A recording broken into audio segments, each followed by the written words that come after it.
जय श्री कृष्णा।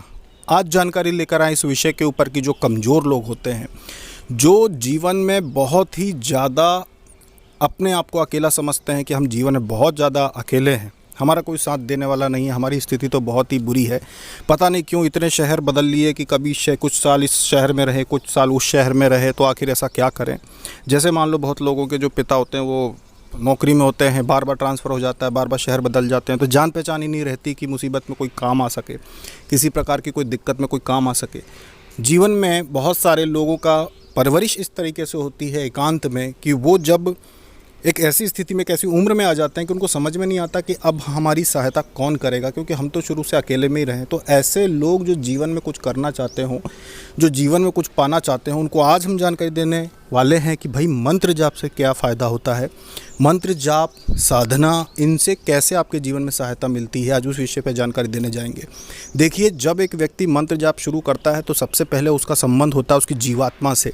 जैसे ही आप मंत्र जाप शुरू करते हैं, मंत्र जाप की जो ऊर्जा होती है वो सीधे आपकी जीवात्मा से संबंध बना लेती है। और जीवात्मा जो आपकी होती है, जिसका तपोबल, जीवात्मा की जो शक्ति होती है वही तपोबल होता है। जीवात्मा वही है, वही सूक्ष्म रूप है जो भगवान ने आपके अंदर अपना दिया हुआ है, जो आपके अंदर विद्यमान है, उसकी शक्ति ही तपोबल होता है। और वो जो तपोबल होता है वो बढ़ता है तीर्थ स्थानों पे यात्रा पे जाने से, जाप करने से, हवन करने से, ध्यान करने से। ये सारी चीज़ें जो होती हैं इनसे तपोबल बढ़ता है। बहुत लोगों को ये भी नहीं पता कि ध्यान करने से भी तपोबल बढ़ता है, ध्यान करने से भी आपकी ऊर्जा जागृत होती है, तपोबल बढ़ता है।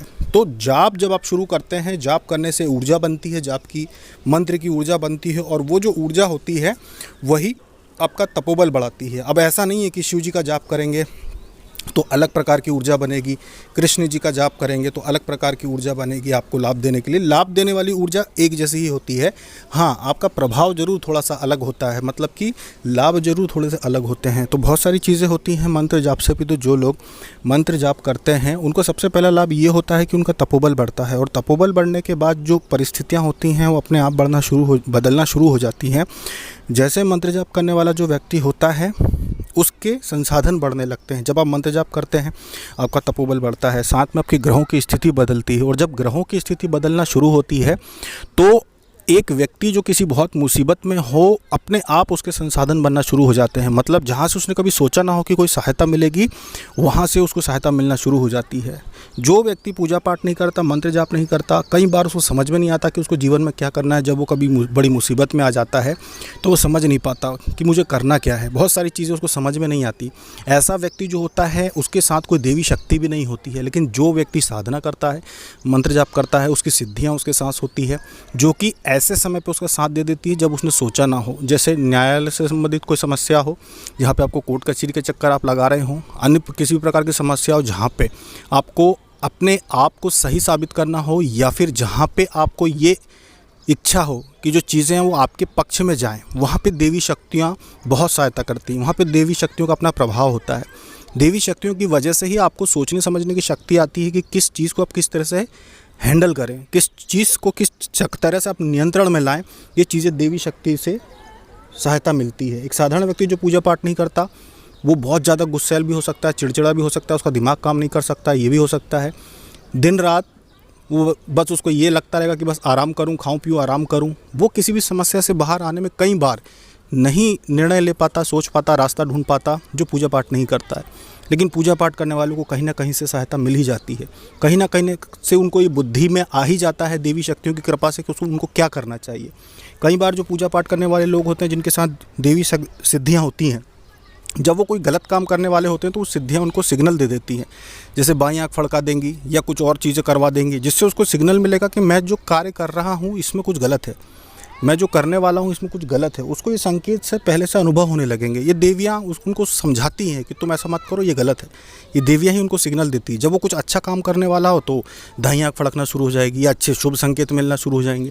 तो यही देवियाँ उसको ये संकेत देगी कि आज तुम्हारा काम हो जाएगा, आज जो तुम कर रहे हो उसमें तुम सफल हो जाओगे। तो ये सिग्नल जो होते हैं ये बाज़ार से खरीदे नहीं जा सकते। जो देवी शक्तियाँ आपको संकेत देती है ये खरीदे नहीं जा सकते।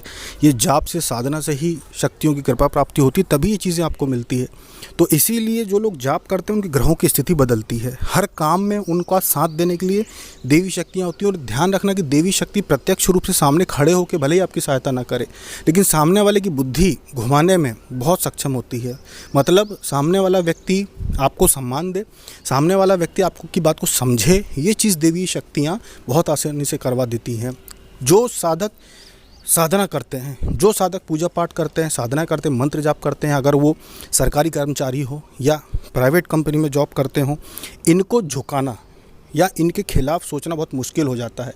इनके ऊपर के जो उच्च अधिकारी होते हैं वो इनके खिलाफ ज़्यादा कुछ कर नहीं सकते, क्योंकि उनके मन में एक भय अपने आप वो देवी शक्तियाँ पैदा कर देती हैं कि इस व्यक्ति के खिलाफ तुमको कुछ नहीं करना है, इस व्यक्ति के खिलाफ तुम नहीं जा सकते, ये जो व्यक्ति है ये ऐसा व्यक्ति है कि इसका गलत नहीं करना है। वो देवी शक्तियाँ वहाँ भी साथ देती है। बहुत सारे ऐसे सरकारी कर्मचारी हैं जो कि बड़े साधक हैं, बहुत बड़े साधक हैं। उनको जब भी खाली समय मिलता है तो साधनाएं करते हैं, मंत्र जाप करते हैं और अच्छी अच्छी सिद्धियाँ भी उनके पास है। तो इन लोगों की सहायता ये सिद्धियाँ करती हैं कि जब भी इनको ज़रूरत पड़ती है या कोई भी अधिकारी या कर्मचारी इनको परेशान करने की कोशिश करता है तो देवी शक्तियाँ बीच में आ जाती हैं इनकी सहायता करने के लिए, और ऐसा माहौल बनाती है कि सामने वाला स्वतः डर जाता है कि भाई इसका गलत नहीं करना अपने को। तो ये मंत्र जाप की शक्ति होती है। मंत्र जाप से जीवंत हो जाता है आपका जीवन, आपके संसाधन बढ़ जाते हैं, आपकी सहायता करने वाले लोग बढ़ जाते हैं, बहुत सारी चीज़ों के लाभ आपको मिलना शुरू हो जाते हैं। लेकिन जो मंत्र जाप नहीं करता, पूजा पाठ नहीं करता, उसको बहुत सारी चीज़ें ऐसी होती है जीवन में जो नहीं मिलती, बहुत सारी तकलीफ़ें ऐसी होती है जो वो अकेला भोगता रहता है, उनसे वो बाहर नहीं आ पाता, वो कभी सोच नहीं पाता। फिर वो कोसता है कि भगवान अच्छे नहीं हैं, या भगवान है ही नहीं, या मेरा कोई सगा नहीं है, या मेरी कोई सहायता नहीं करता है। वास्तविकता ये होती है कि उसने कभी भक्ति नहीं की होती, उसने कभी जाप नहीं किया होता, उसने कभी साधना नहीं की होती। इसी का परिणाम होता है कि उसको ये लगता है कि भाई मेरा कोई साथ देने वाला नहीं है। इसीलिए मंत्र जाप, साधना, ये सब कुछ बहुत ज़रूरी है, ये करना ही चाहिए जीवन में।